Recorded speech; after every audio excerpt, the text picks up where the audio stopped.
मधल्या वेळेत खाण्यासाठी येता जाता मुलांना खाण्यासाठी आपण बटाट्याचे चिप्स केलेले असतात त्याच्यावरती जो मसाला टाकतो तो घरात कसा तयार करायचा तो मी आज सांगणार आहे. हे आता मी चिप्स जे आहेत बटाट्याचे याला जिरे टाकलेले आणि थोडीशी हळद टाकलेली आहे. आता ते तळण करून घेतलेलं आहे. आपण ते तळून घेऊया. थोडंसं चिप्स करून वाळवलेले ते तळून घेऊया.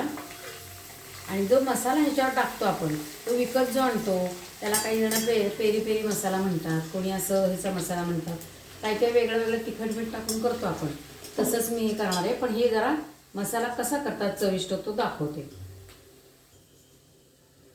तळून झालेले आहेत, असे तळून झालेले आहेत आपले चिप्स ते. आता ह्या मसाल्यामध्ये मी काय केले, तांबडा तिखट, पिठी साखर आणि जिऱ्याची पावडर थोडीशी आणि आमचूर पावडर आणि मीठ हे सगळं मिक्स केलेलं आहे. हे अशा पद्धतीने हा मसाला तयार केलेला आहे. विकतचा पावडर मसाला काय होतं आपल्याला पुरतो नाही पुरत, त्यापेक्षा आपलं घरात केलं ना, परत काही केलं ना, कुठल्याही पापडावर टाकला मसाला तरी छान लागतं. प्रवासात न्यायला वगैरे छान आहे हा मसाला. बघ आपल्याला न्यायला असं मिक्स करून न्यायचं आणि छानपैकी खायचं. चव छान आहे ती तोंडाला मिळेल.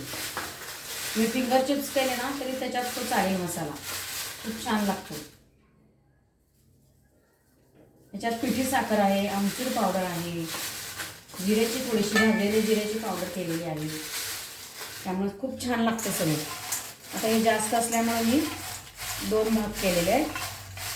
तात्पुरते तुम्ही केलं तर ते चालतात, थोडेसे इकडे तिकडे केले तरी.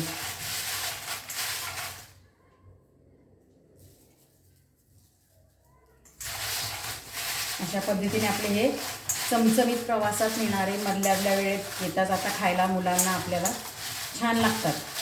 अशा पद्धतीने हे चिप्स करून घ्यायचे.